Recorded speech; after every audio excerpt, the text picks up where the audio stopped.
intelligence officer, former United Nations weapons inspector, a soldier, an officer, and a gentleman. Scott Ritter, welcome back. Which war shall we start with? Why don't we start with Lindsey Graham? Even his chief mourner said he never saw a war that he didn't like. And that was, unconsciously or not, a blinding truth, wasn't it? 100%. I mean, Lindsey Graham will go down in history as a warmonger. I mean, there were other people out there talking about how he was a man of peace, that his legacy would be that of a peacemaker. Clearly, the record shows quite the opposite. Lindsey Graham, sought war because, war is a corrupting influence. I think we can all agree that nothing good comes from war. Sometimes war is thrust upon you and you have to wage war. But ideally, societies would function without war because that means that we are civilized societies. That means that we are societies that have embraced the rule of law, that we understand that harmony is better than disharmony, that, constructive, pursuit of life, liberty, and happiness is better than, chaos and anarchy. Lindsey Graham was a man that could not live in peace and harmony. He was a man, in order to thrive, needed the chaos of conflict, because the chaos of conflict engages the most base elements of humanity. And Lindsey Graham was more comfortable engaging at that level because then he could, basically deal with people with the lowest morals. You can lie, you can cheat, you can steal. When you are in pursuit of war, you can do anything. The seven deadly sins all apply, especially avarice, greed, pride. This is Lindsey Graham. This is the universe that he excelled in. It's a universe that I deplore. It's a universe most humans would deplore, but that's who the man was, and the world is better off without him. Sadly, the world continues to have people like Lindsey Graham, and as we see at his funeral, many people look up to Lindsey Graham and will seek to emulate Lindsey Graham, which means that the future of the world, so long as America is populated by politicians like him, is dire indeed. Well, they were all there, of course, at what I described as a mafia funeral. There was the little Don out of Miami, little Don Rubio. But the bigger Dons, Benny from Tel Aviv, Don Benny, and Don Volody out of Kiev, and, of course, the aging, fading capo, the tutti capo, Donald Trump presiding. What do you think they decided in the conclave? Well, what's interesting is that the world that Lindsey Graham helped build is falling apart. It was a world that was never going to succeed. As much as Lindsey Graham embraced war, wanted war, desired war, even when he got the wars he wanted and desired, these wars did not go the way he wanted. Ukraine is not ending in the collapse of Vladimir Putin's reign. And Iran, the war with Iran is not ending with the collapse of the theocracy. Just the opposite, in fact, is happening.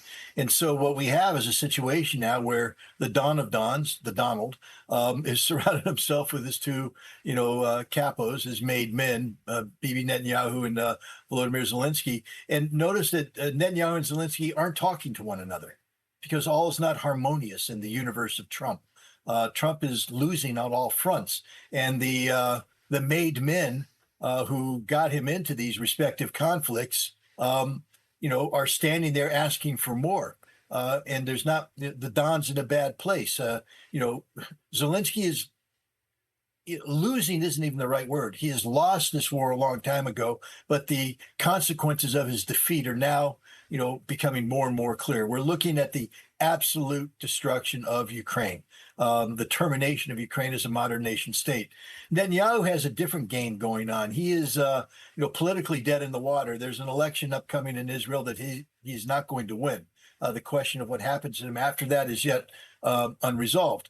But the question of greater Israel is a question very much on the front burner. And what seems to be happening is that Netanyahu is working with Congress to ensure that the Greater Israeli Project receives a shot at immortality by morphing itself into America.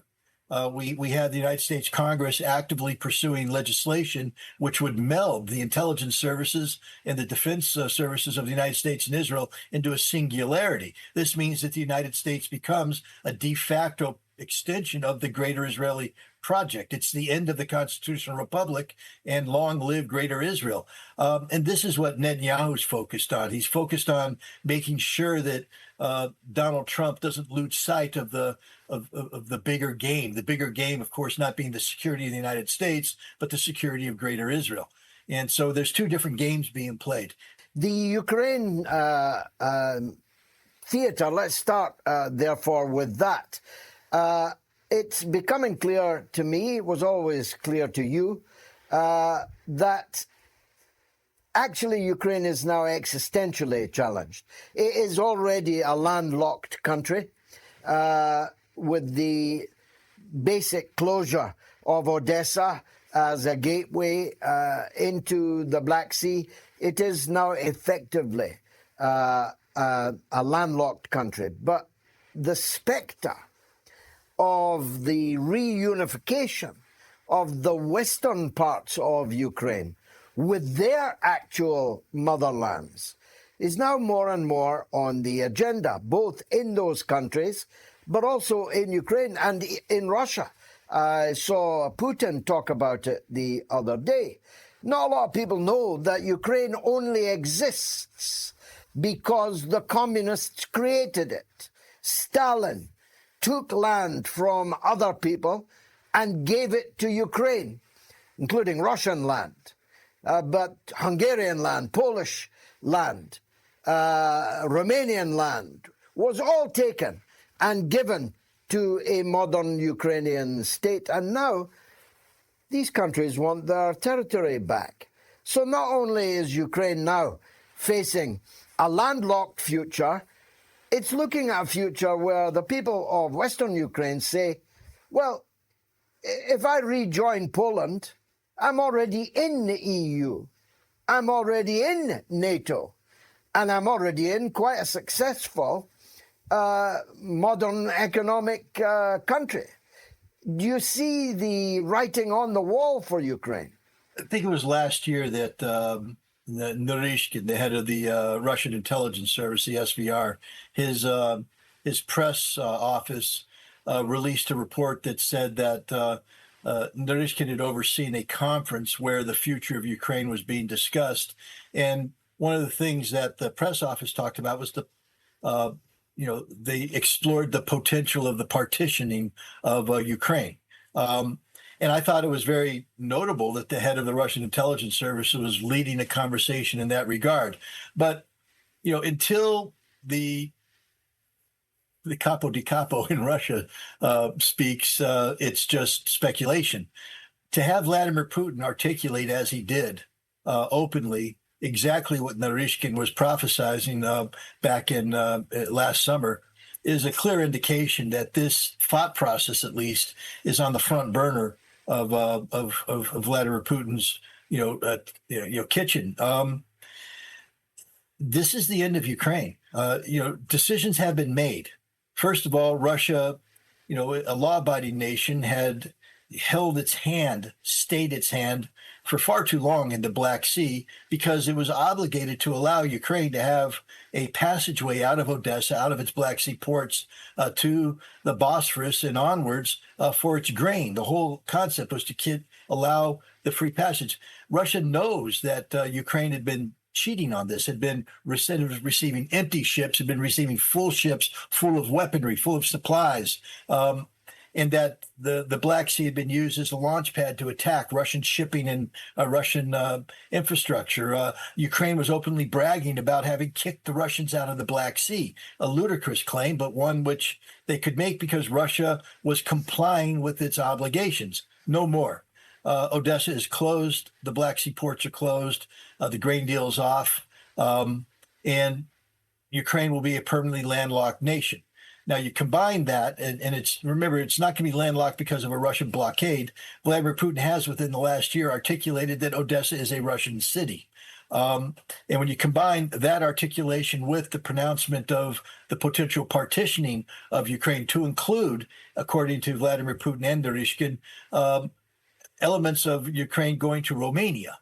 The second you invoke Romania acquiring land from Ukraine, you raise the specter of Transnistria and the necessity, therefore, of a Russian land bridge connecting mainland Russia with Transnistria, and that goes through Odessa. So it's over for Ukraine, I believe. I think Vladimir Putin has made the decision that this war doesn't end until Odessa is part of Novorossiya. And, you know, I think it was sometime this summer when Gennady Gerasimov held a meeting of the general staff, and there was a map on the back of the wall. And what was interesting about that map is it showed the Russian Federation, inclusive of Odessa, inclusive of Kharkov, inclusive of Sumy.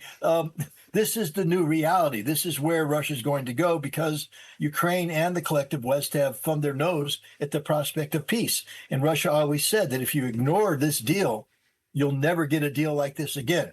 And somehow the United States and Ukraine and Europe are under the impression that they can go back in time and get the deal that Putin had put on the table previously. That deal's long dead. When we talk about the future of Ukraine, people need to maybe go back in history and learn about the Morgenthau Plan, Secretary of Treasury under Franklin D. Roosevelt, what to do with Germany at the end of World War II. And it was to deindustrialize Germany, basically turn Germany into a rump agronomy-driven state, and that's it. That's the future of Ukraine. Russia will strip away its industry, its ports. They're going to lose Western Ukraine to Poland. They're going to lose the Hungarian possessions. They're going to lose Romanian possessions. And what will be left is a small rump around Kiev that can grow grain but can't get the grain to market. You think the EU is going to allow Ukrainian grain to flood? No. The future of Ukraine will be part of the Union state. This agronomy state, Ukraine, the rump state, will join the Union state as a third sister. This is something the Russians have been working all along with the Belarusians in the current Union state. So it's over for Ukraine. It's I can't say it's sad because in order to want the old Ukraine, they would have had to learn to behave responsibly. The fact that Russia, you know, remember, all those Ukrainians are saying, hey, this is a good deal. We're going to join Poland. We're in the EU. We're in NATO. They forget one thing. Poland hates Banderists. Poland despises Western Ukrainian nationalism. And the one nation that will pursue the Banderists to the grave as assiduously as Russia will be Poland. So be careful what you ask for, Western Ukraine, because the wrath of Poland has yet to be inflicted upon you. And when it is, it will be terrible. And terrible it has been. In the second theater I'd like to discuss with you, obviously the Persian Gulf. Now, it's been some days, maybe 4 days, that the U.S. bombing paused. But I understand that Trump said, and if you'll forgive my language, Scott, although you are a former Marine, Trump said on television this morning that the United States was going to kick the fucking shit out of Iran as a result of events in Jordan yesterday. Does that begin this evening again? And if it does it harbinger a greater storm to come?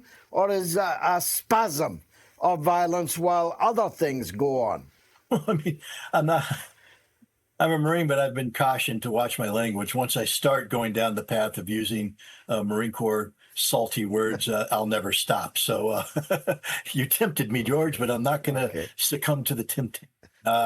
For Trump to achieve what he wants, I just have some questions. Does he have a magic wand that he's going to wave and suddenly the American bombers bomb differently than they've already bombed? Does he have a magic wand that he waves over the American weapons and suddenly they become more accurate and more plentiful than they were? You know, Donald Trump saying he's going to do something. He's already tried to do that twice. The 39-day war, which we lost, and the most recent, whatever, how many days this spasm of violence took place, which we lost. There's a reason why Trump stopped bombing Iran. It's because we ran out of ammunition, both in terms of the munitions used to bomb Iran and the munitions used to protect ourselves from Iranian missiles. The Iranians, on the other hand, have not run out of missiles. They have their missiles. And another reason why he stopped is that the world's running out of oil. Trump can sit there and threaten all he wants. There is no U.S. military solution to the Strait of Hormuz problem. And there is no U.S. military solution to the reality that Iran can erase the totality of Middle Eastern energy production within a week. It will all be gone. And we've seen the Iranians and their proxies demonstrate this. The Ansarallah Houthis, they fired 5 missiles into a Saudi Arabian oil production facility. It's done, finished. The proxies out of Iraq fired drones into a Saudi Arabian production facility, shut it down. And this is just a hint of what Iran could do if they want to. So Trump has to be careful. Now, he's mad, he's angry, he's going to say things, but there is no magic bullet. There is no silver bullet. There isn't a quiver of magic military arrows that Trump's been sitting on saying, I'm just waiting for the perfect moment to launch these. We have nothing left. So what is he going to do? His bluster is falling on deaf ears. The Iranians aren't afraid. Donald Trump sat there and planned a surprise attack against the Iraqi militias with Saudi Arabia. Iran found out about it and preempted that surprise attack. Now, people can say that was a surprise attack, but it wasn't.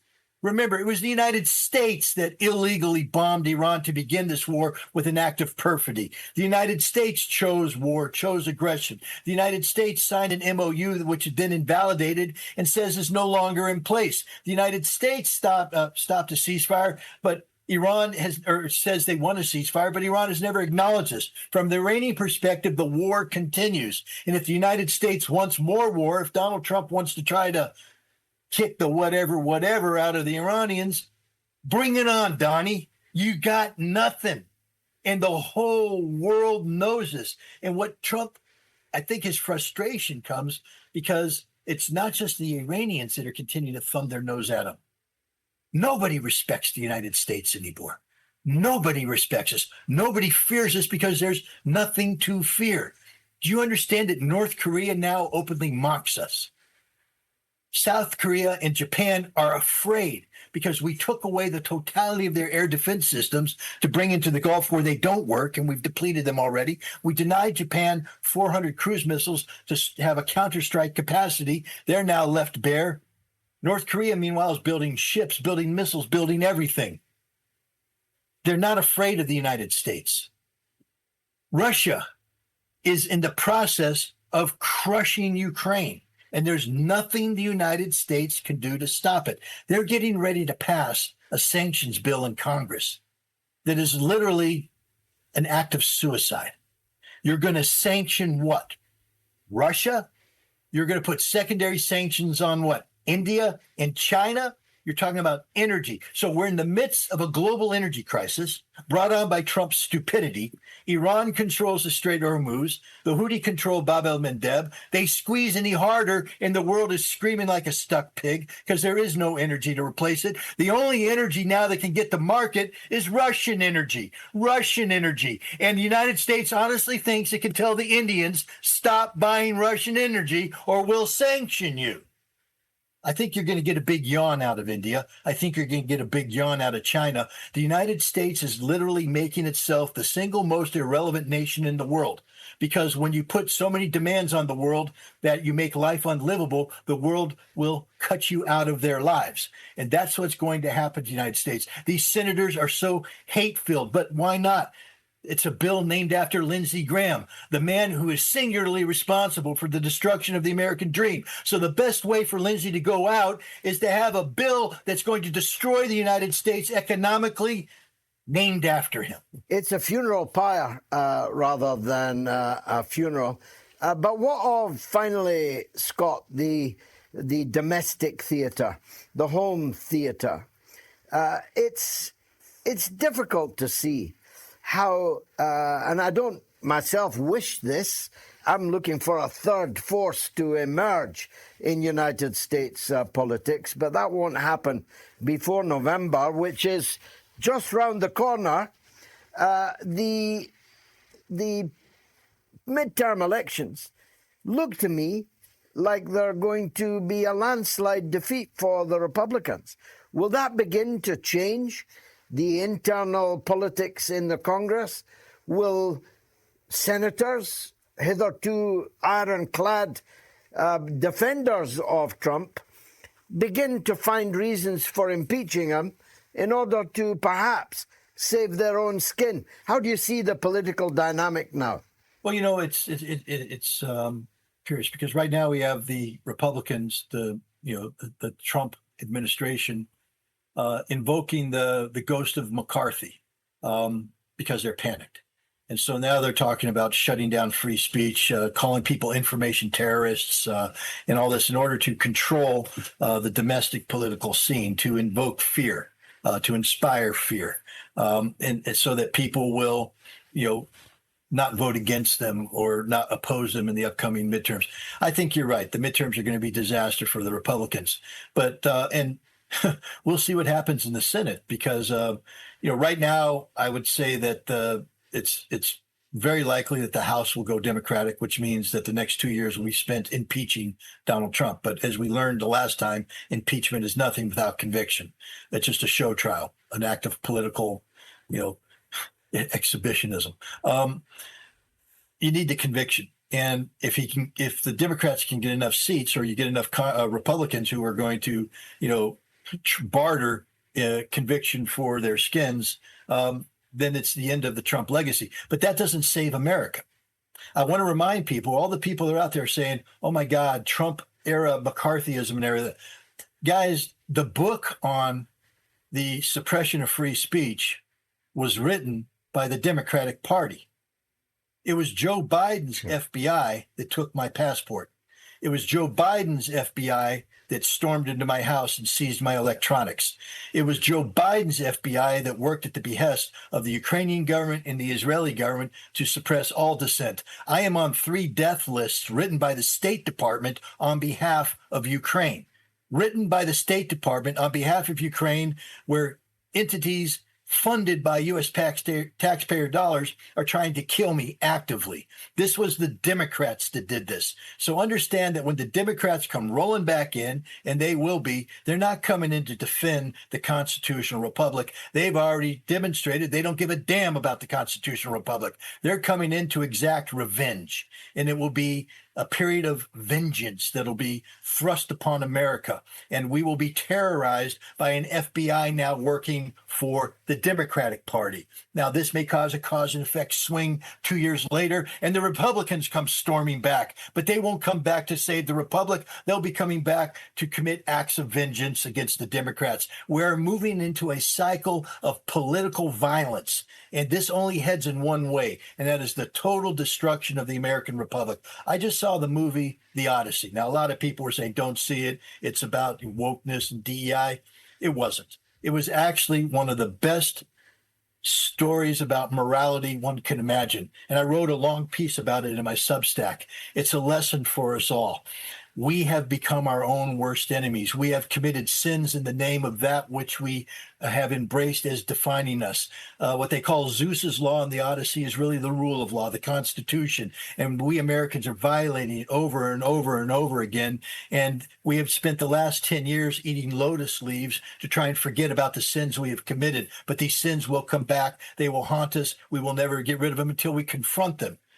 And sadly, the American people so far have not shown an ability to confront their sins, to be honest about their past. And if you don't confront your sins and be honest about your past, you're not being honest about the problem. You cannot solve a problem unless you first accurately define the problem. And the American people refuse to acknowledge that the problem is themselves.